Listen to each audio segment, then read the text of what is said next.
Yo, guys, tomato sauce in here. And I want to talk about one of my favorite specializations that I played on the beta right now. That's right, boys. It's Shadow Priest, and it's Archon Shadow Priest, leveraging Halo as a 1 minute go, right? I thought that it was a little bit absurd that Halo turned into this like really big DPS cooldown. I wasn't really drinking the Archon hype Kool-Aid, and then I started looking into it. And a few things here, right? First and foremost, I've got to say they made some pretty awesome quality of life changes to Shadow Priest. The first and foremost being that Crash now has a choice node, one that just is a homing missile that's going to hit the target you throw it at versus the other one, which is like, the point and click method. Never really could stand this. Always use a macro to hopefully, get similar functionality to this, but it was never perfect. Well, now they just gave us a choice, which I think is pretty awesome. In addition to this, the class tree, right, is just in a really, really good spot. Um, getting rid of mind games, putting in Phantom Reach, increases the range of most of your spells by 15% is really cool, especially in like a Mythic Plus or Raid setting. Um, you're taking less damage from enemies affected by your Shadow Word Pain. Plus, you have a lower cooldown Fade, which is going to give you another 10% wall. Um, Couple that with Protective Light, casting Flash Heal on yourself reduces all damage you take by 10%. And then couple that with either Spell Warding, reducing your damage by 3%, or Blessed Recovery against melees slash marksman hunters. After being struck by a melee or ranged critical hit, heal 20% of the damage taken over 6 seconds. You just have a ton of passive healing and damage reduction built into this tree. You could also go Benevolence and get another 3% healing here if you don't like having the extra button in Power Word Life, which does heal for quite a lot. So again, very, very good choice node here. If you like the active button, or if you don't like the active button and you just want the 3% healing, go that route as well. As usual, you're also going to have Angelic Bulwark available to play, which again keeps you very, very tanky. Um, but let's take a look at the Archon tree and see why it's so good and what it has done to Halo in this version of the game, the TWW beta. So casting Halo also causes you to create a halo around you at 100% effectiveness every 5 seconds for 10 seconds. Additionally, the radius of Halo is increased by 10 yards on Shadow. This is very, very cool visually. You're going to see this big pulsing like shadow void animation around your character, and it's got a massive hit range. I think in Mythic Plus, this is going to be an incredible tree, but also very, very good tree paired up with other rot classes. So think like Affliction Locks on Holy Death Knights, Assassination Rogues in the TWW beta. I think Peekaboo and WizK are going to find some real magic going into the War Within, especially with the state that Arsham's in. They'll all be in a good spot there. So, Perfected Form, your damage dealt is increased by 12% while Dark Ascension is active, and by 20% while Void Form is active. We're going to play Void Form with this build, as you can see over here, Void Eruption. Resonant Energy, enemies damaged by your Halo take 2% increased damage from you for 8 seconds, stacking up to 5 times. So you're going to be doing 10% additional damage to these guys after a Halo. Halo also grants you a Surge of Insanity, which is going to make your Mind Flay become this extremely fast channeled, big damaging ability. It's pretty crazy. Incessant. So here's your choice node. You can do Halo damage, reduces enemy movement speed by 5%, so like 25% slow there. Or Psychic Scream creates an image at your location. After 4 seconds, the image will let out another Psychic Scream. Really nice if you're getting trained by melees. You'll actually double fear them. Another choice node, Power Word Fortitude, grants you an additional 5% stamina, so you could take that, or increasing the duration of dispersion by 2 seconds.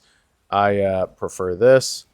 I was messing around with them both, but an extra 2 seconds of dispersion when I'm usually canceling that ability doesn't seem great, where an extra 5% stamina just adds to all of the tankiness that you're getting in this tree.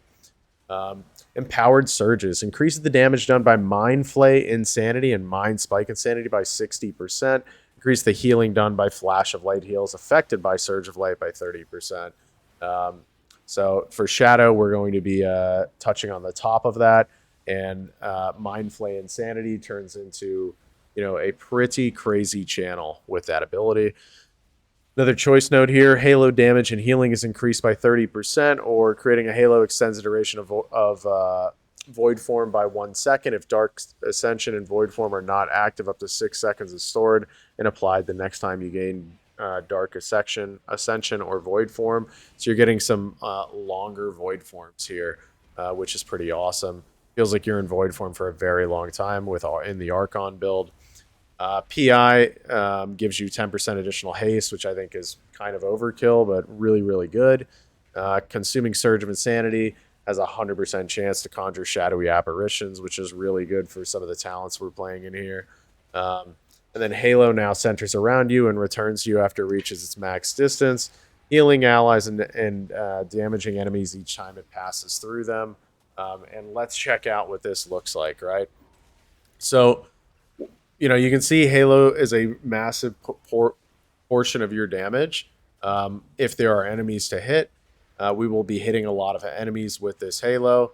So what I like to do is get the Mindbender out, go into PI, start casting Halo, go into Void Form, boom, cast that fast Insanity, throw a Void Torrent out there, wait for a proc, and then double Insanities here, huge damage.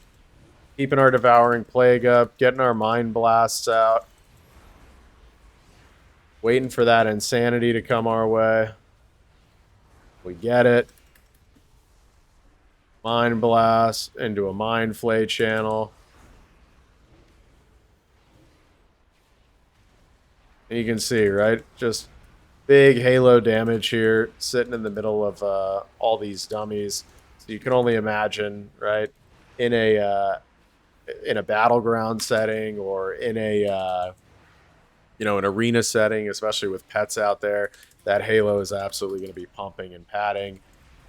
And then I take this with Mindbender, and again, you get that 1 minute cooldown, get your Void Torrent out, boom, we go into Halo, big Halos,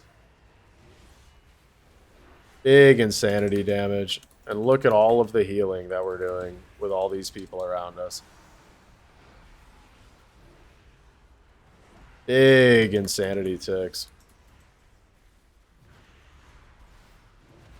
So yeah, that's the spec. I love the fact that it's 1 minute goes.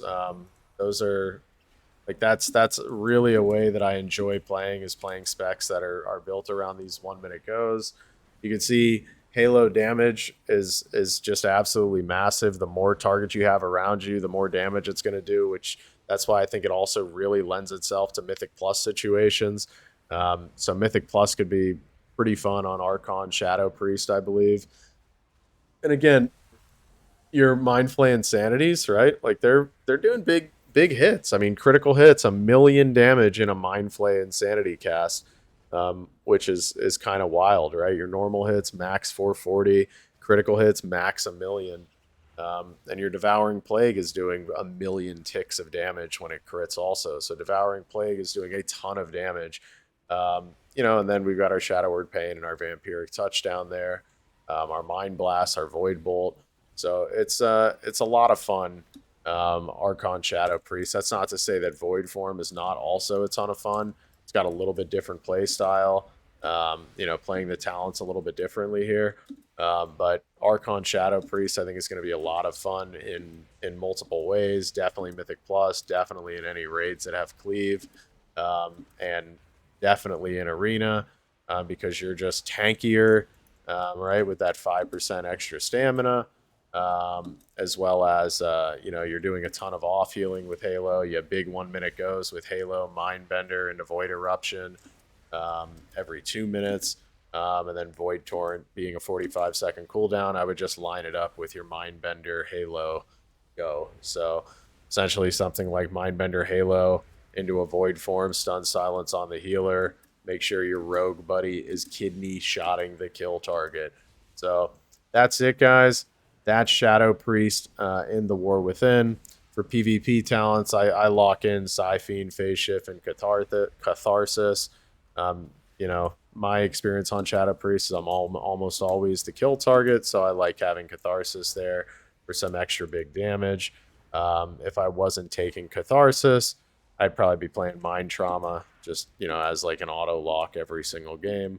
You know, I'm not into like trolling mages on polymorph for 20 seconds. Don't really care about that. I don't think Void Volley is that great. Maybe Driven to Madness could be interesting. Because you're having such a longer void eruption duration. Um, you know, casting your Devouring Plagues, increasing the duration of void form, as well as you're getting some extra void form duration in the Archon tree. So yeah, maybe Driven to Madness could be interesting. You're just gonna have void form up almost the entire arena if they decide to train you. You know, playing that instead of Catharsis potentially, but I've been playing these three locked in for the little time I played Shadow Priest this season. I knocked out Duelist on it, and then went back to my Rogue and DK and Warrior roots. But I think this season we'll go for that 2400 on the Shadow Priest, and I cannot wait to do it on Archon, guys. So Shadow Priest looks awesome in the War Within beta. I think it's going to translate very well to season one. Probably be the best season one caster outside of potentially Frost Mage. I think all casters are looking really good, but Shadow Priest to me is looking like the top of the ladder. Shadow Priest, Boomy, Frost Mage. So we'll see how it all shakes out. Have a good day, have a good week, have a good month, and have a good year. Tomato Sauce and out, but Shadow Priest absolutely in for season one War Within.